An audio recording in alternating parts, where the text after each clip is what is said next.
Hello and welcome to Open Minds UFO Radio. I am your host Alejandro Rojas, and I have with me Martin UFO Dude Willis. Wow, I feel gratitude for that. Oh, you like being a UFO dude? Yeah, maybe more privately than, out there in my field of what I normally do. Oh, that's a good question. So, because you do antiques appraisals, which is, of course, and so you go into these literally multi-million-dollar mansions, or at times these homes filled with historic artifacts collected by millionaires. I know you can't reveal some of these people, probably billionaires in some cases. So that's kind of an interesting group. So, and then here you are, the closet UFO dude. Has it ever been an issue? Have you ever been outed or had an embarrassing UFO moment? I have. Well, I did mention on my show at one point. I did have a very, very well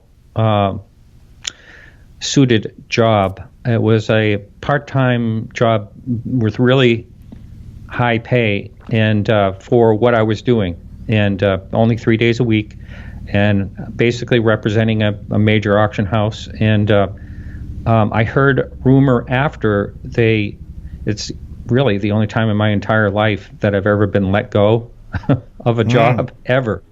And it was just they just said that there wasn't enough business and there was a layoff type of situation. Anyway, so I found out through a colleague that worked there afterwards. They said, in a roundabout way, you probably shouldn't have things out there on the internet about you and your other hobbies. And really? I said, UFOs. And they said, yeah, it's probably not a good idea. So I can't say for sure if that is what happened, but I will tell you that a few times out there in the job, even in a couple of really nice homes, somehow I felt comfortable with the people there. And said I also do something pretty, they said, you must really love what you do. And I do really love what I do. And they said something, I felt comfortable enough to say, well, I also do something rather esoteric, and that's the subject of UFOs. And I will tell you that one person said they started to listen to my show. So contacted me and said they're listening and they find it fascinating. And so I don't think it always is a negative thing out there, but I don't really talk about it in that field too much. Mm-hmm. Interesting. But you're kind of then careful.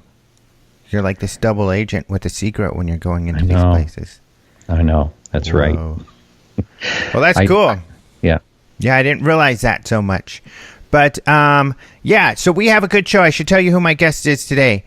It is Ryan Sprague. You may recognize him if you saw the, which I told you guys to watch. It was your homework to go watch on the CW, Roswell Mysteries Decoded, which is a show that I was a consultant producer on. So I helped them. Actually, I helped really kind of guide the overall content. And Ryan was the host in it. So I had a part in getting to choose, the talent.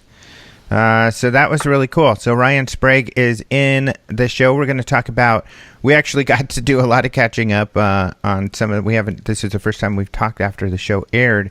So we get to talk about what we thought of the show, maybe things that got left out that we thought were interesting. And in fact, one big point for me was to get across the fact that Roswell was a cover-up. We know this by fact. The Air Force has even told us this in their first report on Roswell. It says in there that the weather balloon was a cover-up story. Of course, they did not say it was aliens, so I'm not saying it was definitively aliens, but we know there was a cover-up. Why is that important? Because, people who believe in this cover-up or that there's some sort of conspiracy with Roswell are often ridiculed, even in the mainstream media, and it demonstrates how the Air Force often creates their own problem in the UFO topic and others when they are deceptive, which unfortunately often they are. They feel often that it's better to lie to keep certain secrets than to tell the truth, and sometimes they may be lying to not necessarily cover up aliens, but it still creates this perception that there's some major secrets or something going on, so they kind of create their own problem. And so that's why I felt that was important, something important to show. And then 2 avenues of investigation, ongoing investigation in the Roswell case are the other things that we took a look at. And I feel that's important because just to show the case is not closed. There are still some avenues where discoveries, potentially bombshell discoveries, could be made. So it's still an open case, and that's why it's relevant to this day. Because some people ask, I'm so tired of hearing about Roswell. What do we got to hear about Roswell? Well, because something important could potentially be discovered at any moment. And we show you on the show 2 areas of investigation where that could be the case. So, wow. Well, there's maybe only like 1 or 2 living witnesses that are left at this point. One of the questions I've always had about Roswell is after Mac Brazel found the debris, and why did the Army Air Force say anything at all? They could have just kept it quiet, and for them to come out and say, disc found, or crashed disc found, or whatever it was, the flying saucer. Why did they do that? That is the biggest question mark I have about Roswell. I mean, it doesn't make any sense. I think you make a really good point. They could have just made it go away. Yeah, you make a great point. They created, again, their own problem. But that's what's really compelling, because besides being a cover-up, they're the ones who released the press release that said we found a flying disc. So why did they do that? The person in charge was a colonel. I can't remember his name right now. Colonel Blanchard at the base. Oh, yeah. It was he who ordered the press officer to send out that press release. So some people have wondered, well, did he get in trouble for it? No, there's no indication that he got in trouble. Not only that, he continued on to have a very successful career. And if I'm not mistaken, he actually retired a general. So he... so he was an important person. In fact, I'm looking that up to William Blanchard check myself. He actually I was trying to look for you too here. He retired a general. You're correct. Yeah. So Inspector General. He advanced. That's another curious thing, isn't it? Yeah, so he didn't get in trouble for putting that out, even though it obviously has caused them some headache. Now, once again, to remind people, the day after they released that press release, they released another one with these photos of Roger Ramey, a general, his superior officer with weather balloon material, and Jesse Marcel, the intelligence officer who found the material. They took photos with this weather balloon, and that was sent to the press that, oops, we made a mistake, it was just a weather balloon. And then the story was gone, and it wasn't a story until about 1980 when the first book came out. Then it started to become popular. So, during that time is when Blanchard's career progressed, and so it wasn't a big problem for them at the time. But he didn't get in trouble for that, and his career continued. So that's, I think, another really compelling part of the mystery. If that didn't happen, if they wouldn't have sent that press release, really in the late 70s, it was Jesse Marcel's testimony that broke the story open. So it would still be a story, but it might not be as big of a story now if that press release hadn't had happened, because that's a very compelling piece. Yeah. Yeah, and that makes it carry on, when you can look back and actually see that. Yep, that's a really good point. It's a really good point. What do you think, aliens at Roswell? Put me on the spot. Wow, you really did. Aliens, huh? Yeah, I don't know. I've heard so many arguments, and interesting ones too, that I just don't know. The part about the caskets and the small bodies and stuff like that, all that stuff is really compelling if it's true. Well, I have a story out about that, actually, that just came out like yesterday. This is related to the Roswell, New Mexico television show.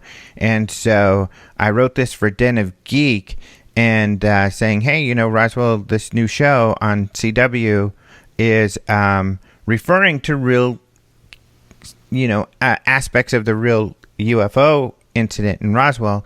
And essentially the gist of the story is, how did Roswell get its alien reputation? So I look at, why do people think there are aliens? Now, we know why they think there's a crashed UFO, but what about this bodies thing? So I get into that. And I got to say, the alien stuff is much more dubious. But there actually is a little bit of room for investigation there, too. Well, as mentioned many times, the fact that the Air Force said later that it was crash test dummies.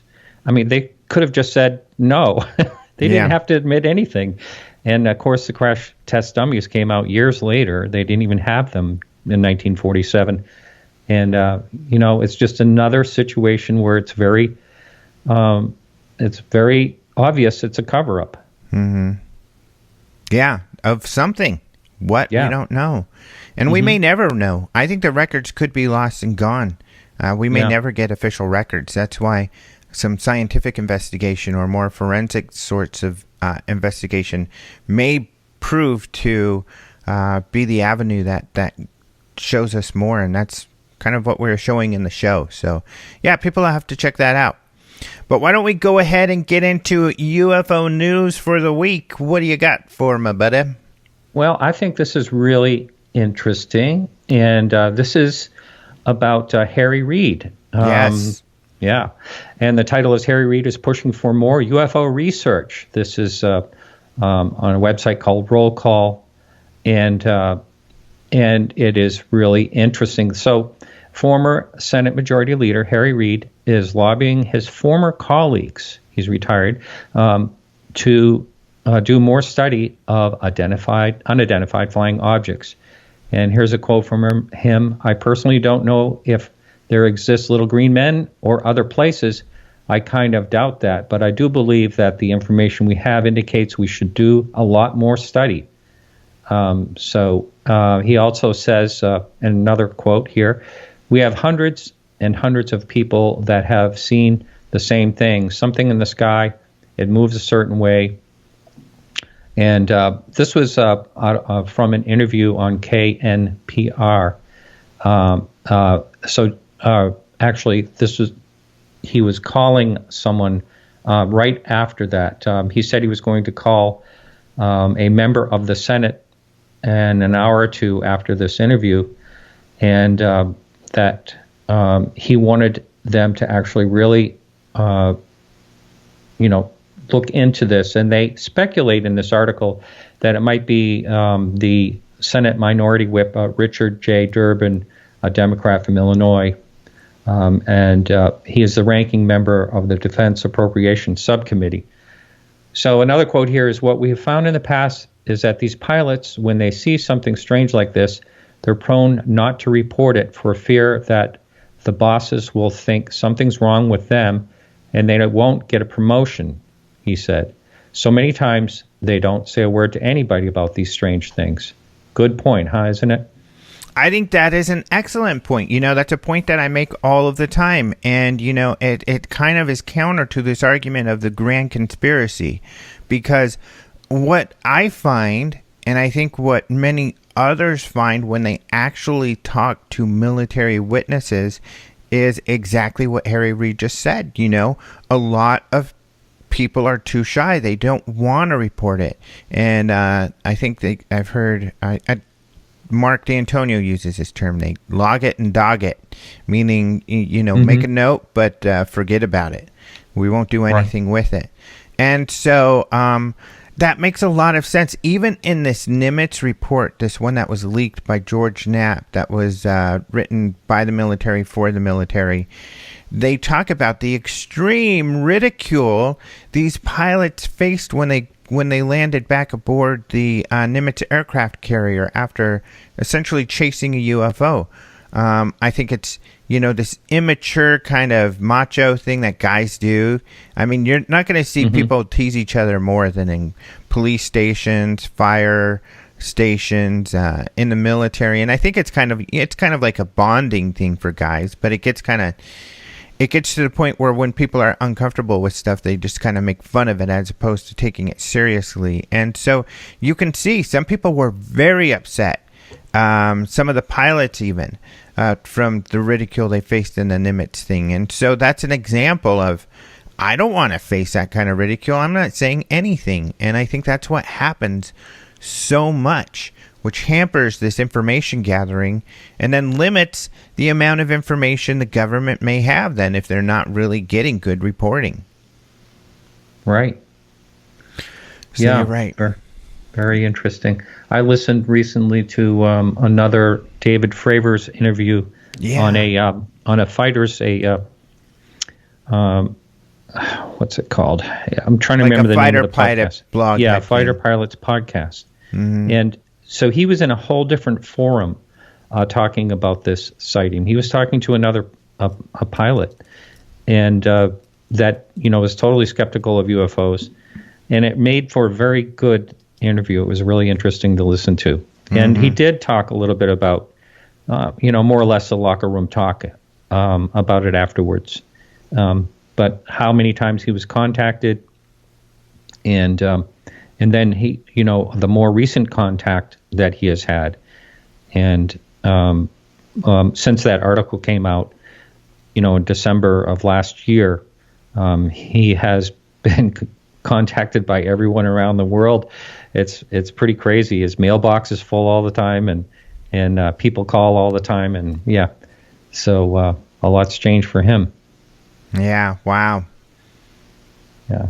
That's pretty cool. Pretty interesting. Yeah. That's and it's really cool that these pilots had him on to talk about this. Yeah. Because I think it demonstrates what we do also hear over and over again is that pilots and people in aviation are very interested in the UFO phenomenon. They just don't share it. They try to keep that kind of hidden for credibility issues and stuff. Again, the same issue, really. Yeah. So that really has a big effect. And I think, maybe we are seeing a slight change in that. I hope we are. And, maybe Harry Reid can actually help a little bit with that as well. If people listen to him. Mm-hmm. I hope so as well. And I got to let people know, just to plug it, because I think it's a really good resource that, we have our Open Minds UFO news group on Facebook. It's a closed group, but you just have to ask to join and we'll join you. It's really closed so we can kick people out. And but we don't do that arbitrarily, just kick people out that don't have a similar opinion.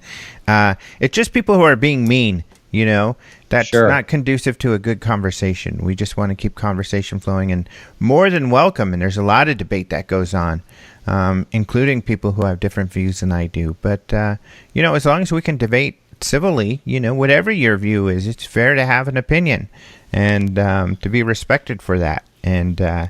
And to be able to discuss respectfully and disagree respectfully. So, yeah, I find it very good. Actually, there's some real thinkers on that. There are on that Facebook page. Mm-hmm. That's another big advantage. Is it's a good little think tank to bounce things against, and it's fun topics like Lazar because there's so many people on either side, and so you have these interesting discussions on either side going on. So you got another story? Well, I do want to talk a little bit about something that came up on your on your Facebook page that we're talking about, and that's this is from filmmakers that presented this on YouTube, raw footage, and it's titled "Raw Footage: Finally Released of Exclusive Jaw-Dropping UFO," and it really is quite compelling. Is that the Utah one? What's that? Is that the Utah one? Yeah. Yes. Yeah, where it seems like it's Mark from a D'Antonio. joint. Oh, Mark D'Antonio, being the great guy he is, he actually came up with this really good, explanation for it that makes total sense, and that is a hawk or a falcon is chasing a drone. And I've had people contact me, and they say, you know what, I've watched this thing for 3 or 4 times, and I think Mark is right. He said, I hate to admit it, but Mark is right. Mm-hmm. Well, that's how I feel every time, but, every time that's how it turns out. I have been able to get him. There's maybe one that I'm not so sure. Or no, there are a couple that I'm not so sure. But for the vast majority, it is like, I hate to admit it, but I think he's right. I did not see that because I did comment on that, and I said, oh, man, I can't wait till Mark takes a look at this to see what he thinks, because I thought it was interesting video, and was curious, because you definitely see an object zipping through, and it makes a turn, and it is a drone that is capturing this footage. So, yeah, that's an interesting possibility, I think, especially because this thing is small and towards the ground. Yeah. Not that high in elevation. Right. This is, the end of his conclusion here is, as the object passes the camera, it would be fairly close to the camera. A hawk or falcon could be missed until review rather than easily. In other words, the person filming may not have actually seen it at the time, and at the very end, he says, I'm not debunking here, just offering a cautionary note. But I do believe he's right on this one. Yeah, interesting. On the note, too, of the UFO group, there's a couple pieces, at least, there's a couple things that you're going to find there that are not necessarily in the mainstream news, although one is. But this one's not. And this is the kind of thing you can find, too, because mostly I tried to stick to news items. I mean, that's what it's for. But people do discuss other things or post, like, videos that are interesting like that. But this is a good one from the website UFO Scientific Research, Keith Basterfield. And he's got this article, Documents Located from That 1955 Secret UAP Study by Douglas Aircraft Company.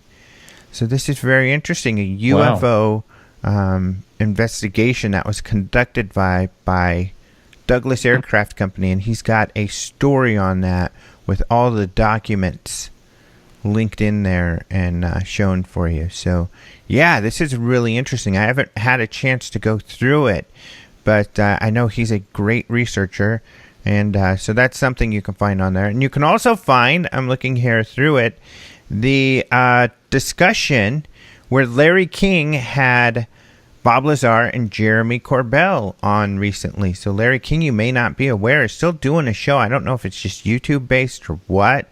I had no idea. Yeah. Until I saw that. Yeah. That I always liked his attitude about UFOs. He really had a fascination with it. Yeah. Yep, pretty cool. So that also happened in the last week. So there's always some interesting movement and some interesting things going on, huh? That's right. That's the world we live in today, sir. That is the world we live in. So that's it for news, I guess, unless you have something else that you could talk about in about 30 seconds.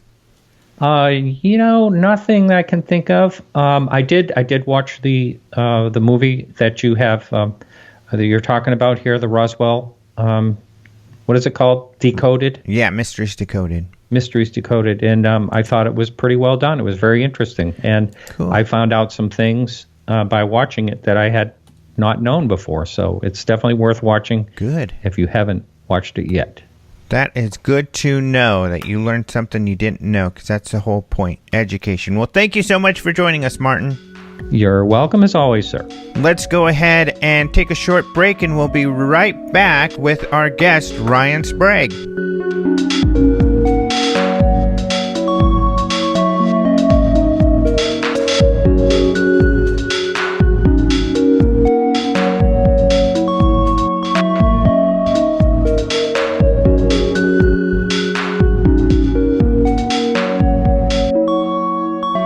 I am here with Ryan Sprague. He returns to the show. Hello, my friend.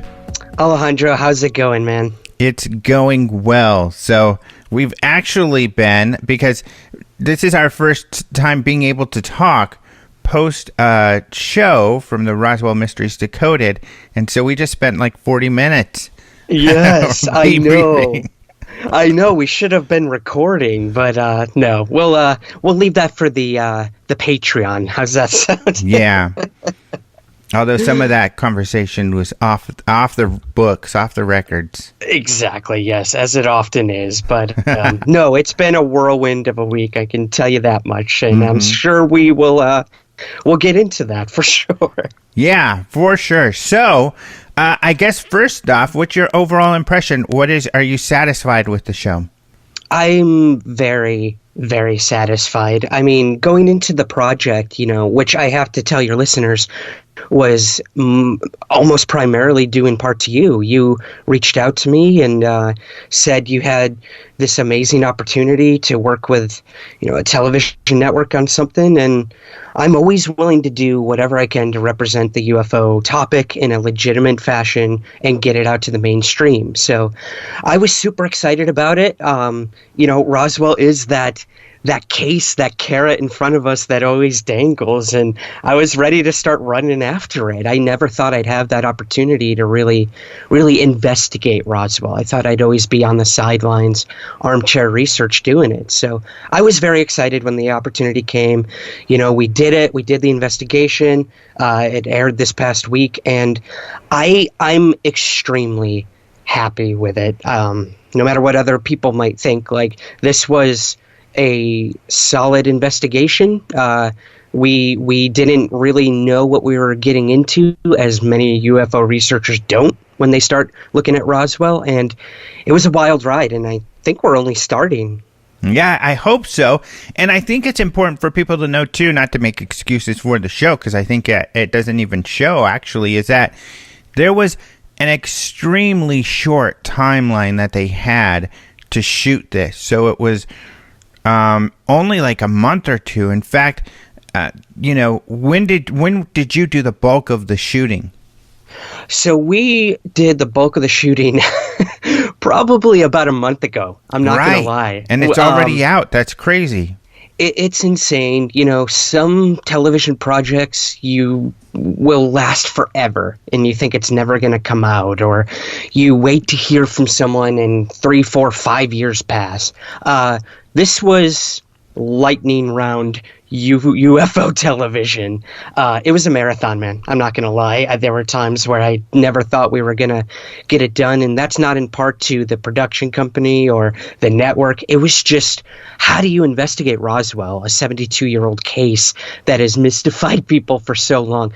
How do you do that in like a month when you have to bring it to the network, deliver it, and say, here's what we got? So we tried our best, and like I said, for us, it's only the beginning, and I hope people enjoyed it, and I hope they want more, because I'm certainly not done investigating Roswell. I feel like it's only opened Pandora's box for me. And one of the cool things about this, which I love, is that the investigation was allowed to go wherever it would go. And some people might be thinking, well, of course, all the shows do that. But they don't. They're usually full of it. They're usually scripted. And it's often the producer who's like, okay, here's how we want it to end, before they even know all of the information. And then they massage it, usually fictionalizing things, to, like Hangar 1, the first season especially, to fit what they wanted to say, even if the facts don't align to that, which was so frustrating, especially with Hangar 1. Sorry for bashing Hangar 1, but that's what it did. I mean, it unfortunately. So, but this show was not like that at all. And you can tell, obviously, because the conclusions weren't that conclusive. They just lent us more mystery. Every person I've talked to who watched it and reached out to me, which I'm extremely appreciative of, and willing to talk to anyone about what we did, what didn't make it in, what did make it in. Yeah, everyone's like, wait, that's it? Like, when's the next one? And I keep telling them, tell the CW, tell CWC yes. if you want us to do more. Like, we want to do that. We've only begun. And you bring up a good point. Not to bash on any other UFO television shows, they are often very scripted. It's scripted reality television. No matter what anyone thinks, every reality show you see on television has elements of script to it. There has to be. There needs to be an arc. There needs to be a story. There needs to be somewhere you're heading. Otherwise, no one's going to really watch. That's just the way our brains work and how life works, you know? But at least with this, the words especially, and even where the investigation was going was not scripted. Exactly. We were never told, this is what we're doing. We want this conclusion. No. We went along. I forgot the cameras were there most of the time, to be honest, man.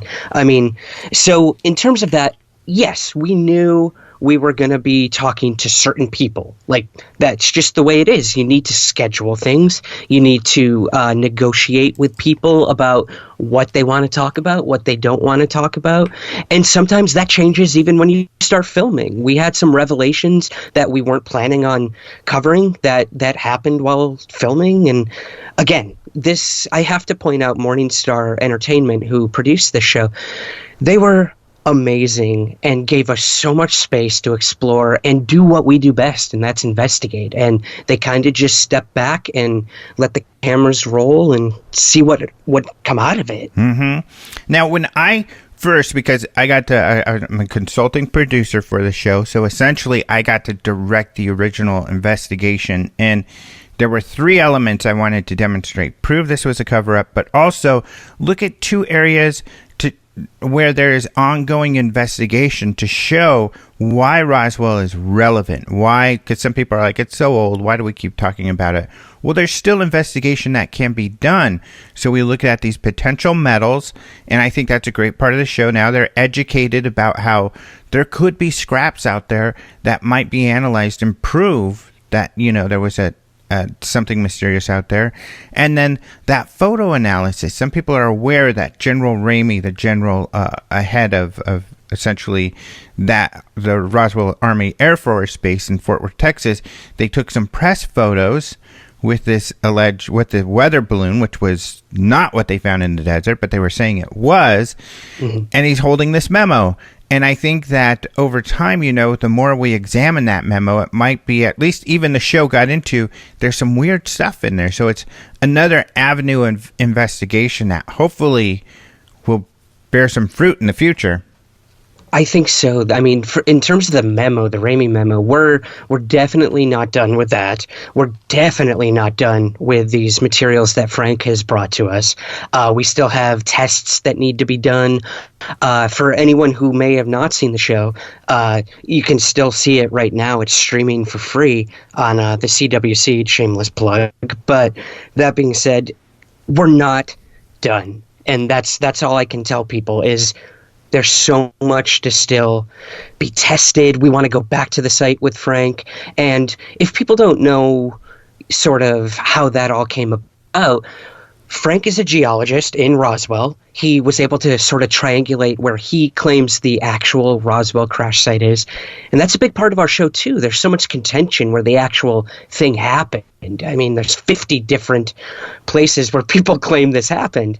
But Frank brought forth very convincing data to us of where this happened. I know a lot of people have been out to the placard, the memorial out there in Roswell that says, this is where something crashed in 1947. And people go there and they say, okay, cool, and they drive away. That being said, the actual crash site is like 100 miles from that memorial. So we were able to actually go out to where Frank believes this happened and where he found the metals. And that was a big moment for me, stepping on what could be the actual place where this thing made impact and crashed and was eventually covered up.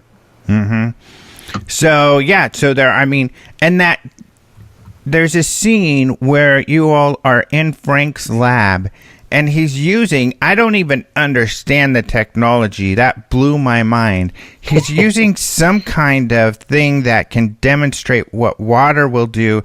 I didn't get it. It looked like some futuristic, like something you'd see in Star Wars 3D hologram type of deal. What's that thing? Yeah, so it was basically, in the simplest of terms, it's like an augmented reality sandbox. This is, pretty leading technology right now, where you're able to basically program algorithms that can determine what would happen when you do certain things with weather conditions. I mean, Frank is a earth scientist, a geologist, so he has this algorithm set up where he can determine where rainfall is going to occur in Roswell or across the world. He even does this in terms of like seismic activity with earthquakes. It's astounding what you're able to do with this technology. So he implemented his work into investigating Roswell. He was able to use satellite imagery photos of this area in Roswell to triangulate where the crash happened, and he put that into the augmented system and was able to determine like certain rainfall and where it would land in that area of the crash site. So what did he do? He found where the rainfall was. He went out to that area, and that's when he started digging and metal detecting and actually found materials. It's astounding to me. Mm-hmm. Really cool. And the show was put together so shortly and everything that there was only one real test that was able to be done regarding like what the metal was made up of, and that he found. And it essentially showed these metallurgists weren't able to really add anything to the mystery, but they were able to. Essentially, it just means that more studies have to be done. Yes, exactly. The case was not closed on that one, nor on the photo. However, I think that the show, without getting into details so people watch, the show, from Jennifer's perspective, the other host, we should probably talk about her, some pretty interesting and compelling information that even she, as someone who looked at it for the first time, could see. Yes, Jennifer, my investigative partner in this, I couldn't have asked for a better partner, to be honest. When I first met her, Navy veteran, investigator, certified and done things that just blew my mind when I heard about it. I was very intimidated. Like, here I am, this like little ufologist going out there excited and giddy to investigate Roswell. And you are little compared to her. She's very tall. Oh my God, yeah. A lot of people pointed that out. Yeah, I'm like Tom Cruise. They got to put me on like a wooden crate or something next time. But she's a tall woman too, so obviously I was a little intimidated when they brought her in, and she is a skeptic, which is essential for a UFO show. No matter what anyone says, we need them. And I'm very skeptical myself, and I was worried when this project first came about, they were going to paint me as the crazy ufologist. Like, he believes everything's alien. And for anyone who knows me or listens to my show or anything, they know that's not true. The extraterrestrial hypothesis is one option when it comes to UFOs. One. That's it. So I was very happy that they didn't paint me that way. Again, I trust the production company and the network to not do that. And it was great to have those debates with Jennifer throughout the investigation, and both of our perspectives changed drastically throughout the investigation. Mm-hmm. And so it was a good back and forth. I mean, she was a good skeptic in that she came across very well as credible and curious and open to discovering things. And so that's what I like about the show. And I mean, people may or may not, people have heard me complain and heard me complain with other people on the show about doing television, how you never know what you're going to come up with. And we'll talk about our own criticisms, what we felt maybe could have been done better, because of course we do think that. But overall, to have a company that's willing to do the investigation and then let it let the chips fall where they may is really it's rare to find. So Morningstar is great in that respect. I'd have to agree. Again, you and I and everyone else are the biggest critics when it comes to entertainment mixing with ufology. And I completely understand that. But my only argument to that is the entertainment industry has resources that a lot of us UFO researchers don't have, access to things we don't. So if we can work in tandem with them and keep it as factual as possible, that's all we can really ask for. So if a TV opportunity comes about and says, we want you to go to the Roswell crash site, what am I going to say? No, I'm not going to go out there. Of course I am. Mm-hmm. And I'm going to fight and struggle to keep things as authentic as I possibly can. When it comes down to editing and what makes it onto TV, that has absolutely nothing to do with me, unfortunately. But I was very satisfied with the overall product, and I can't wait to see where it goes next. What are you bummed that didn't make it? Was there anything missing? Yeah, I mean, there's always, people don't realize there's a 45-minute special or something. We probably shot. I can't even tell you how much footage we actually shot, things that didn't make it in. That's just the way it goes. But, there's several things that I noticed didn't make it in that I was kind of bummed about. I don't blame anyone for it. We went to the Roswell UFO Museum, the International UFO Museum, which was, the mecca for me, obviously. We filmed the endless amounts of files they have there. I wish had made it in. It's astounding. There were signed affidavits by officers that really stunned me, that I personally had never read. One was from an officer who was on the plane that brought the wreckage, shipped it over. And what I found really compelling about that one that I stressed was, while the plane was in the air with the wreckage, the photo op was being done with Jesse Marcel with the weather balloon materials. So again, where was everything shipped in bit and parcel, and some of it did make it there for the photo op? Possibly, but I found it very interesting that most of the wreckage was still in the air while what we've pretty much proved was a staged photo op occurred. So that one really blew my mind and showed me there's definitely a cover-up going on here.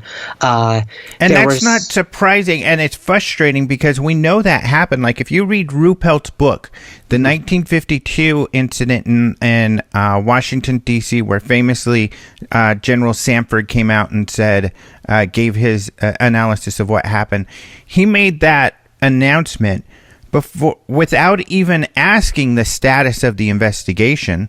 So it was another example where they don't care where the investigation is going.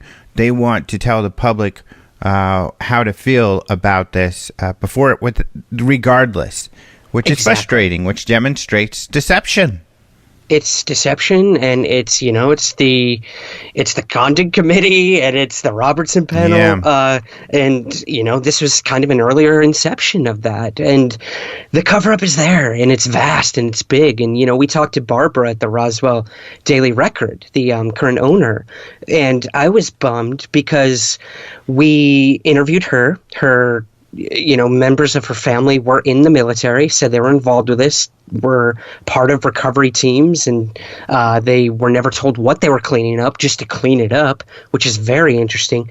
One of the things I'm super bummed didn't make it in is everyone knows the Roswell Daily Record headline, the RAAF captures disc in Roswell region, retracted the next day. What a lot of people don't know is there was another newspaper in Roswell at the time that actually covered this before the Roswell Daily Record.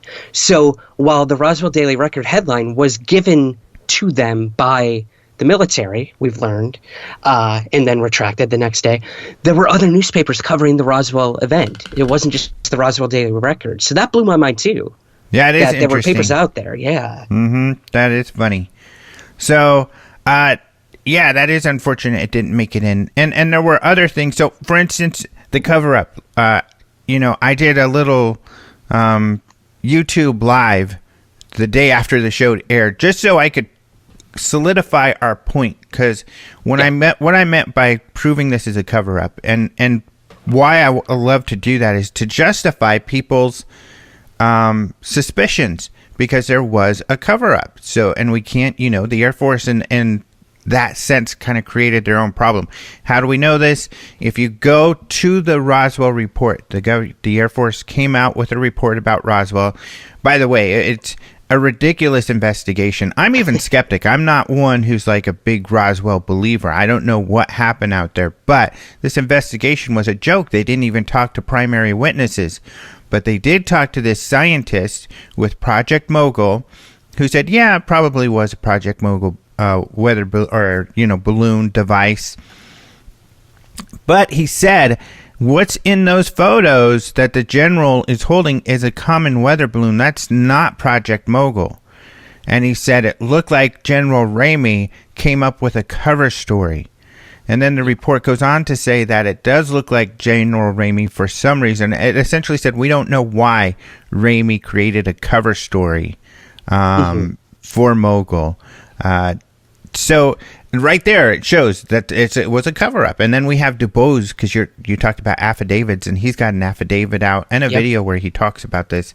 He says, yeah, the weather balloon was not what Marcel brought back.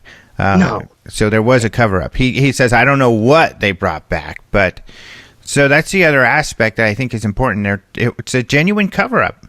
It's a genuine cover-up. And also what we found in the Roswell paper that a lot of people didn't know about either is that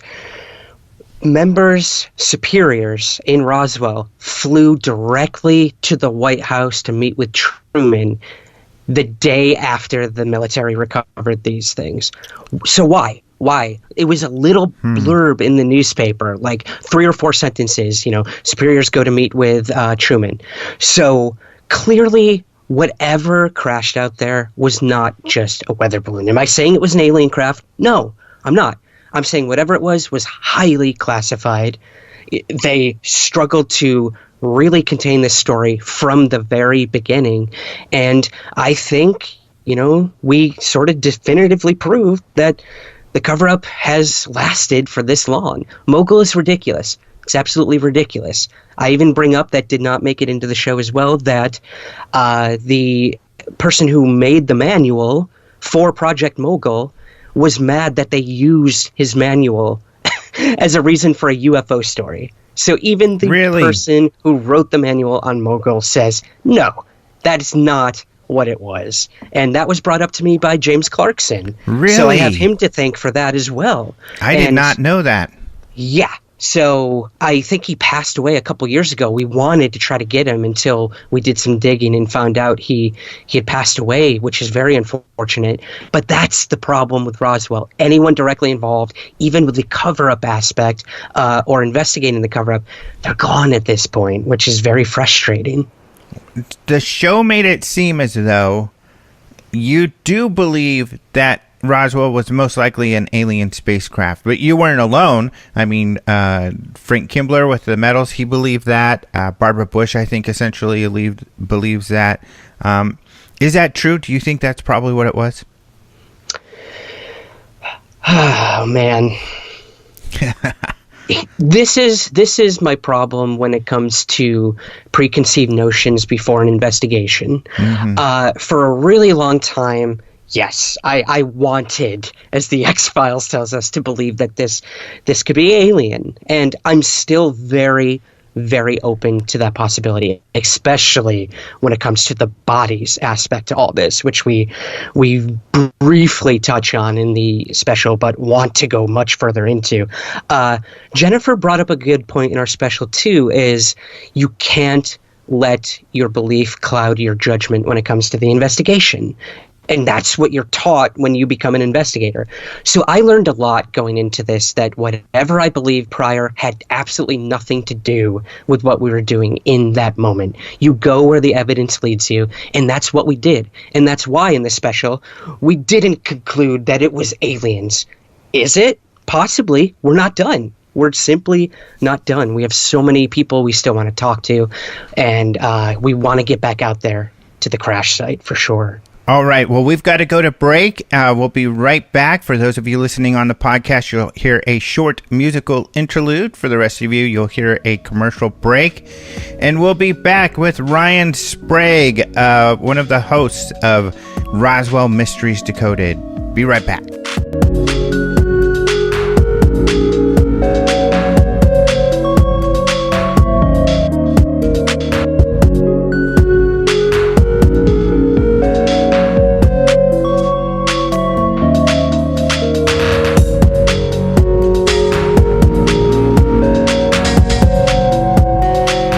Welcome back to Open Minds UFO Radio. I am your host, Alejandro Rojas, and I'm here with my good buddy, Ryan Sprague. And you were just talking about how the bodies we didn't really get into in the show, but it's something that I know they, even talking with them recently, they said, one thing that we'd like to explore is the bodies aspect if we do Roswell going forward. And interesting enough, I just got a story posted today on Den of Geek. In fact, I'm looking at the link for the very first time right now on how Roswell, New Mexico gained its alien reputation. So I wrote a story. Essentially, it was in relation to the Roswell, New Mexico TV show that's coming out. But I wrote this story. How did it get its alien reputation in the first place for Den of Geek? And then they created a little video on it, so you can read all about that. So you can guess that this article will be helping to guide any of our future investigations. I can't wait to read that, man. That's super exciting. Yeah, because the whole bodies aspect is something I've always been a little hesitant on, and that was probably clouded by that horrible alien autopsy thing that came out in the early 90s, which, again, these things really taint the Roswell investigation. Mm-hmm. And you have to fight and, dig your way out of those things. The Roswell slides, all these things that just disinform the public and make it harder for us to really dig into that. But that being said, Barbara, again, at the Roswell Daily Record, told us that she spoke to many people about this whole idea of Glenn Dennis, who was the employee at the funeral home in Roswell, and the whole story behind him, and being asked if he had 4-foot, child-sized caskets in stock when the Roswell incident happened. And he asked why do you need 4 child-sized caskets? I would know if some sort of accident happened here in Roswell and someone needed these. And they told him he didn't have a need to know for that. So it's interesting, man, why they would need those. Why do you need to bury bodies that were part of a weather balloon crash? Yeah, and although he's been a bit discredited in that he said he spoke to a nurse who saw the alien autopsy and explained the aliens to him, he didn't want to give her a name. He promised he hadn't. He was eventually pressured to do it, and then later admitted he lied to investigators about this person's name. So that has kind of taken him a bit off the radar, although UFO researchers Don Schmidt and Tom Carey, I guess, have talked to some of his friends and colleagues who said, oh yeah, I remember him telling us that in the 40s. We thought he was joking. So that may be an avenue of investigation to figure out, did he actually say that to people, before Roswell became famous? So that'll be interesting to look into. Absolutely. Again, there's so many avenues to go down with this, and testimony from people. And it's amazing. The thing I've learned is, just when you think you have an answer to something, it changes in a heartbeat, or you find out nope, that was discredited, or this or that. And that's just Roswell. And I knew that going into it. I didn't know how difficult it was actually going to be to track down leads and to do all that. But I'm new to all this. I've never looked into Roswell this deep before, so I'm excited. And it's a tough one. It's tough, man, and I want to be taken to task when it comes to this. Mm-hmm. If there's something you saw on the special, or you've heard me say that for fact isn't true, tell me. And I will do my best to redeem that in terms of our investigation. That I'm totally open to that.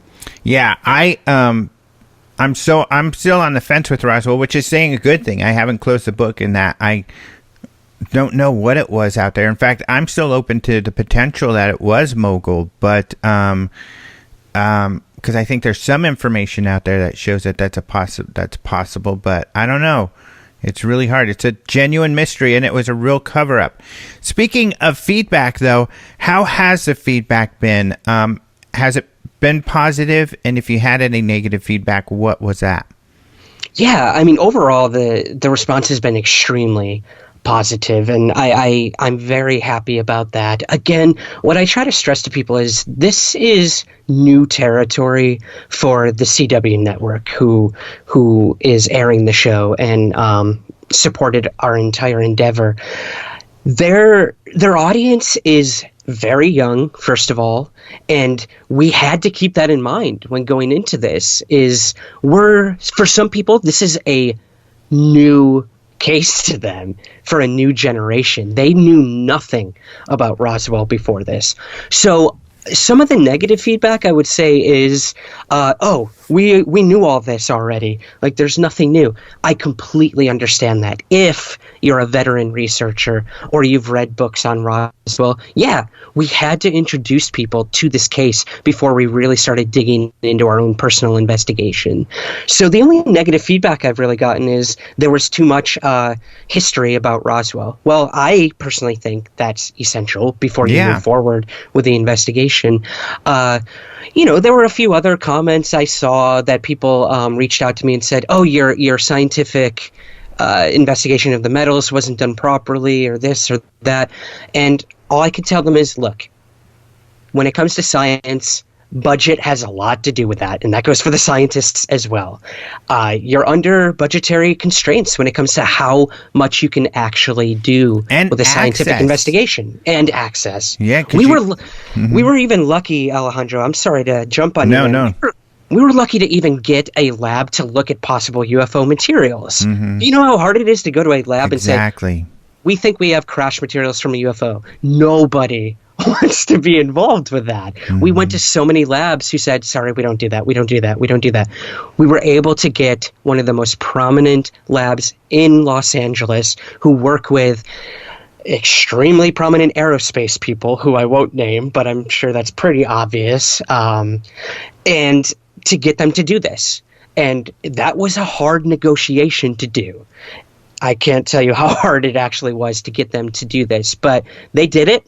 They gave us their findings, and that's kind of where we're left. But they're metallurgists, and some of the materials we have aren't just metal. There were other things found, and that's what's really fascinating and stuff we still have to look at and investigate. Yeah, you make a number of really great points there to defend, for those people, those critics.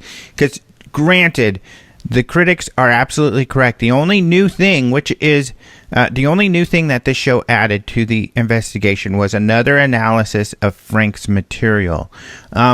But that is a more difficult thing and a bigger achievement, I think, than people realize, just because of what you just outlined. Budget and access. Getting a lab to do this is hard, so you're kind of stuck with what you got. So those critics who, granted, have a valid argument, maybe this isn't the best test to have done first or whatever. It's the only test we had access to do, so it was better than nothing, and it's all we got. So at least we were able to get some new analysis. And if you've heard, because we broke the story at OpenMinds.tv about Frank's materials.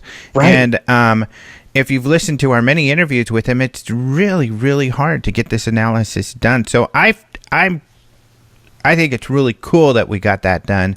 And when they came out with the results, did you know, like in that scene when they were giving you the results, was that genuinely actually the first time you heard them?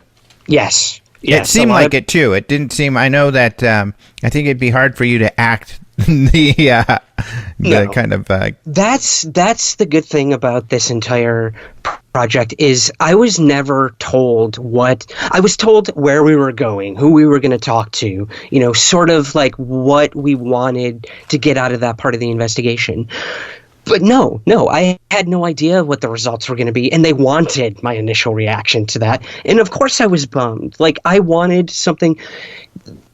So in terms of Frank's materials, Alejandro, because you guys were the first to break the story. When he got materials tested before, it came back with a high percentage of a certain element, molybdenum, that is extremely rare and shouldn't be in metals at that time period if you are to like carbon date something. And that was what was really fascinating. We're like, whoa, that's really unusual. Let's get it tested and see if we find the same thing. And as you see in the special, our results were not exactly the same as this other lab. So you have conflicting things there when it comes to scientific investigation. Not every lab is going to come up with the same thing. Did we want it to? Of course. Did I want to think this was from outer space or from a alien spacecraft? Yeah, that would have been amazing, both for us, for the world, and for television, to be honest. But when the results came back, you saw my real reaction to it. And I think that's what's good about this special, is we're not pushing a narrative. We're not saying this was alien. We're going in and doing a real investigation, no matter where that leads us and what the answers are, whether we like them or not. Which is great. So, yeah, so I do agree that it is a valid criticism that, there's not a lot of new stuff that's added in this. However, what I really think came out really well was, and I think that, I'm going to back up a minute, actually, because I think that the proving that this is a cover-up is actually something that I never hear anybody talking about. The only person I've seen talk about it is Kevin Randall, but I don't think people know that the Air Force's own investigation proves that there was a cover-up. So I was proud that we kind of got that out there, too. I couldn't agree more. I think, that's kind of where we're left at this point, is there was a cover-up. Everyone agrees at this point in terms of the people we interviewed and the testimony we've come across and the continued research we've done. So now that we know there's a cover-up, now we can start to really press people and try to find out. Will we? I don't know. It's been 72 years so far. Maybe. But at the end of the day, I think we definitively proved the cover-up with your involvement, with everyone else's, and now I'm excited to start digging. Little nervous, little scared. When you start digging, you can be pretty sure that there are going to be people who don't want you to be doing that. So, if you don't hear from me tomorrow, that's why. We'll know why. They got him. Yeah. So... yeah, so I can see that with people. But the other real big benefit is kind of the other thing that you said, which is this demographic is not your typical demographic. Young women, most people who read Open Minds or watch these shows, because we look at the demographics, are men, and mostly older men, in their 50s and 60s, surprisingly. I think that's counter to what a lot of people think. But it is getting to be more younger, but a lot of younger men. So getting to this demographic, I think, is really important. And I think it's shared in a very relatable way, some very credible information as to why people believe Roswell's a mystery. So I think it was a great piece for people who don't know much about Roswell, like those CW viewers, to know more about why it's a valid kind of open investigation. Yes, and I mean, another thing that we can't shy away from is this Roswell Mysteries Decoded is running in tandem with the reimagining of the Roswell show, Roswell, New Mexico. Mm-hmm. And that was done purposefully. We're not denying that in any way, shape, or form. Our show exists because of Roswell, New Mexico, this upcoming show. And they did that for a reason.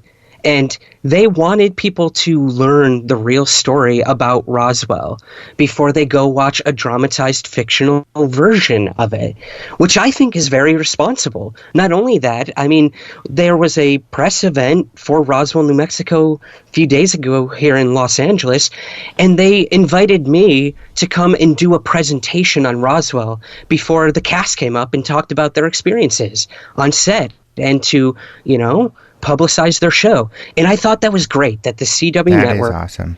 Again, new territory for them, to have a UFO researcher come and tell the genuine story about what happened in Roswell before the show that people are going to see involves a UFO crash, and then everything after that is completely imaginative. So I love it. I think it's great that they did that. I was very honored, a little nervous to do it, but the reception was amazing.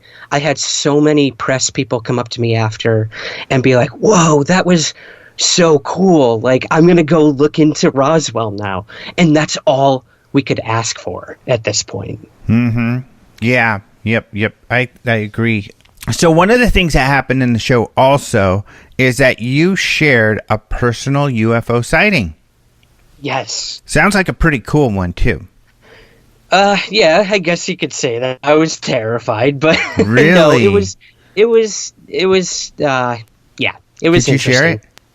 Yeah. So, I mean, I talked about this in my book. I talked about it on interviews prior to the television series. I did have a UFO sighting when I was 12 years old in upstate New York. I was fishing. I saw a triangular formation of lights in the sky. I did not see a solid craft, but I did see, that sort of prototypical 3 white lights, kind of like hazy red light in the middle, and silent, drifted over the water. I was fishing at night. My dad came out and actually saw this thing as it headed towards Canada. We were right on the border of Canada and the United States off the St. Lawrence River. I was really scared. I didn't sleep at all that night. My dad and I went to the hotel owner where we were staying at a hotel and asked if anyone had reported anything. He said no. But then we did some digging. I actually reached out to the FAA and asked them what was going on out there, and they couldn't tell us anything. They said they didn't have anything out there. So I don't know. I don't know what it was. I don't know what truly I experienced that night, but it scared the living hell out of me. Really? It terrified you, huh? Yeah. I mean, I had nightmares forever after that. Wow. And what would the kind of... Go ahead. Oh, no, just the object. I mean, just hovering above me. That just, it was ingrained in my mind still today. What I felt, that's actually more than how big was it? What was the distance? It was how it made me feel. I was frozen there. I could barely talk. It took me forever to squeal to my dad to come out and actually see the tail end of this thing. And that's what I really remembered. And that obviously led to an obsession. Started taking out books. Coincidentally, the first book on UFOs I ever read was Crash at Corona. Wow. Stan Friedman, Todd Berliner. So yeah, it really did send me on this path, and I didn't talk about it for a really long time. I even denied it at a lot of times too when people asked me if I had a sighting. Even early on when I got into all this, I denied in interviews that I ever had a UFO sighting, and that's on me. And that's why did you deny it early on? I denied it early on because as I got deeper into it and I started researching and people were actually listening to me, which I which is a big thing, mm-hmm. that puts pressure on that people are actually taking what you have to say seriously. And I felt like if I had a UFO sighting and talked about it, no one would take me seriously. Mm-hmm. They'd be like, oh, he's just another one of these people. Of course he's gonna be saying all this. So I flat out denied that I had a sighting. And then I came forward when I was in college, started telling people about it, friends, family, and everything like that. And then I eventually started writing about it and started talking about it then. But yeah, when I started doing interviews really early on, I said I didn't have a UFO sighting. And that was the wrong thing to do, and I fully admit that. Well, supposedly Hynek did the same thing. Yeah. J. Allen Hynek, that he had a sighting that he would not share because the same exact reasons you wouldn't, because he was afraid of it hurting his credibility. Right. And I struggled with that for a while. I mean, I even remember telling someone like, oh my God, I'm like Fife Simonton. I sort of denied it happened, and then I came forward and admitted it did. So no, I fully embrace my UFO sighting now. I was nervous because the real big time I came out with it was in my book. And once it's out there, as I told everyone in my book, it's out there and people can judge you and they can ridicule you or believe you. That's up to them at that point. So, yeah. I kick myself so much for being so naive when I first started out and all this.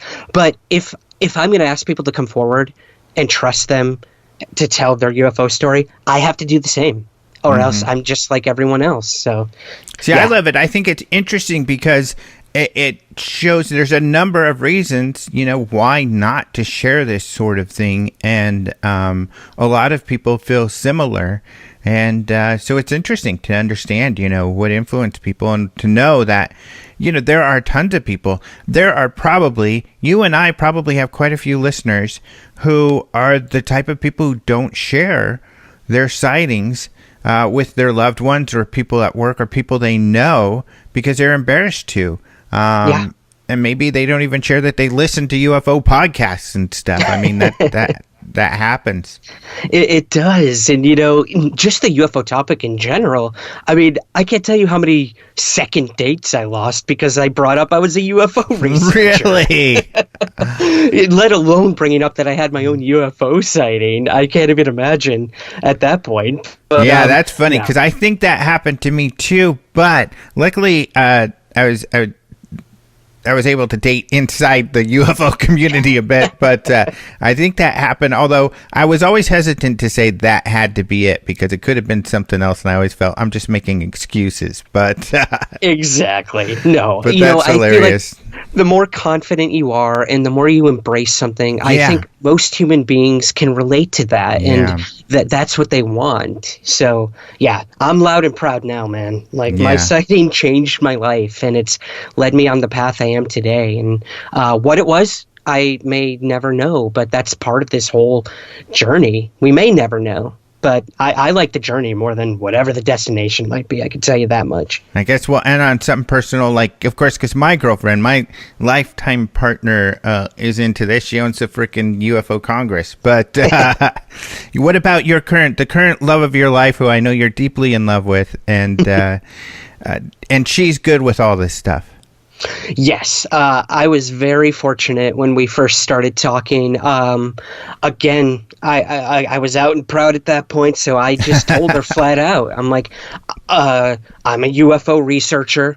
This is my life. When I'm not, we met at my job in New York City, and I told her, when I'm not doing this, you're going to find me on my computer digging, interviewing people, this, that.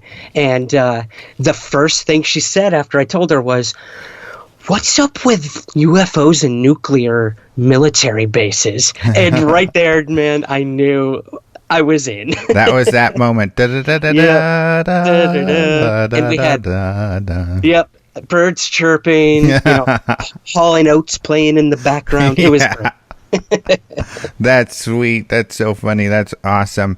Well, I guess to wrap up, because we're out of time, what is in store for you? So you've got Somewhere in the Skies that people could check out, your successful, great podcast. And then you've got another couple podcasts you're on. I think, are you on Unknown? I keep seeing that you're doing something like with Jason McClellan, and I'm not sure who else is involved with that. So you can enlighten us.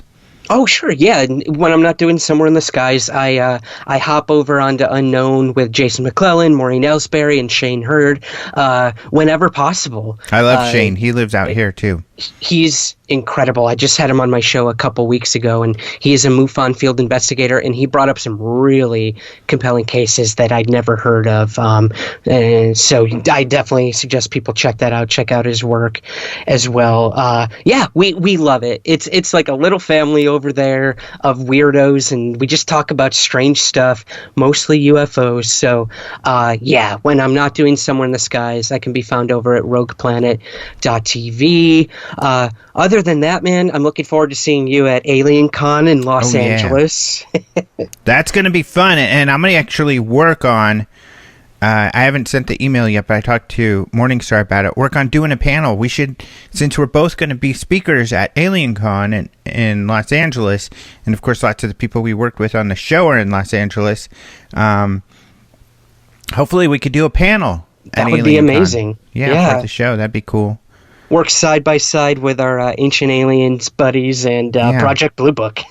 Yeah, because... people, Project Blue Book has a big presence at Ancient Aliens because they're both history. Yep, exactly. So, yeah, I'm super excited about that. I hope we get to do that, and I'll be giving talks. I think they're going to have me doing experiencer sessions again, where people come in, tell their UFO sightings or stories. I am not a therapist. I make that very clear. I just want to hear stories. I'm not there to conclude what happened to you or to put you under hypnosis or anything like that. But we tried it at this last Alien Con in Baltimore. We thought maybe a few people would show up. The room was packed to capacity by the time we finished, and people were begging for more of them. So I'm sure that'll happen. Other than that, it's just such a good time. So I'm really looking forward to that in June. All right, great. And hopefully it would be really cool to have you back at the Congress, because you used to be one of our best volunteers before you made it big, and then you became one of our speakers. Oh gosh, stop. No, I would give anything to come back and work sound, clean the floors, stack chairs, whatever you need me to do, man. You know how much I love working with you guys and volunteering, because that's why we're all doing this. We all want to work together to find answers, and a lot of these conferences are where you find those answers. And yeah, I'm excited for the future, both for the Congress and whatever comes next. All right. Well, thank you so much for being on the show again. Thank you so much, Alejandro. Always a pleasure and honor. Thank you so much to Ryan Sprague for joining us on the show. It's always a great pleasure to have him. And he did a great job with the television show, Roswell Mysteries Decoded. So I hope you watch this. You can watch it for free on the CWC. If you follow me on my social media, you'll find links to that. You can find it on my Patreon, my Facebook, all over the place, Twitter. But yeah, check that out. You can check it out for free online or on their app, or Roku. You can get the CWC app and lots of their free shows. So check that out and let us know what you think. Also, on my YouTube page, and I want people to know, some of you may have been looking for my UFO Seriously live show that is now on my personal YouTube page, The Alejandro Advantage. You'll find links to that on my social media as well, but essentially just look up Alejandro Advantage on YouTube and you'll find me there, or the name of the show or whatever, because I have a couple videos there. One video that I have there is the Roswell Cover-Up Explained, and essentially this is where I go over the documents to prove that, hey, we were saying cover-up so much in this Roswell show because there is a cover-up, and it's proven, and here are the government documents that prove that. So that's just a short YouTube video covering that cover-up portion. And then also to read my articles. So Den of Geek, I've got how Roswell, New Mexico gained its alien reputation. So information about that. And then I have a couple other Blue Book articles that came out recently, a spoiler free review. So I talk about, what the show's like, and I'd love to hear your input, so read that if you get a chance. And then also an interview with Michael Malarkey. Some of you might have heard my audio interview with him that I posted on YouTube, but this interview is actually more lengthy because it's more information that is compiled and kind of how he feels about UFOs and how that working on the show really opened his mind.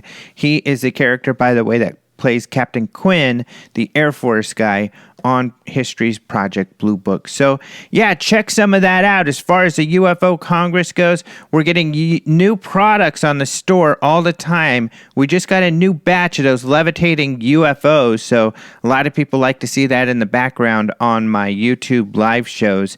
And if you want one of those, just go to the UFO Congress store. We're getting lots of orders because I made this cool little GIF last week that I tweeted and stuff, and that generated some response. So if you want one soon, jump in there and grab it because we're probably going to have to order some more. This has just been a really popular product, as well as these 3D alien lamps that we have. So we got some cool stuff there. If you like Open Minds, you can, of course, on YouTube and on the Patreon, you'll be able to find links to Open Minds as well. So I want to thank you all again for listening to the show. I want to thank Ryan Sprague for being a guest. Once again, he did a great job. So did Jennifer Marshall. It was wonderful working with him. Frank Kimbler. Kevin Randall actually lent us a little bit of help on the show. We worked with Denise Marcel, Barbara Beck from the Roswell Daily Record. Lots of really cool people that we got to talk to on the show. And then some of the cast or the crew over at Morningstar. They're great. So we look forward to having a strong partner with Open Minds with them and doing more work together. So keep an eye out for that. And of course, I'll update you here. I want to thank Caleb Hanks for the opening and close music and Systematics for the bumper music. And finally, I want to thank you, the listener. Thank you so much for listening. We'll have another exciting show next week. Until then, adios, muchachos.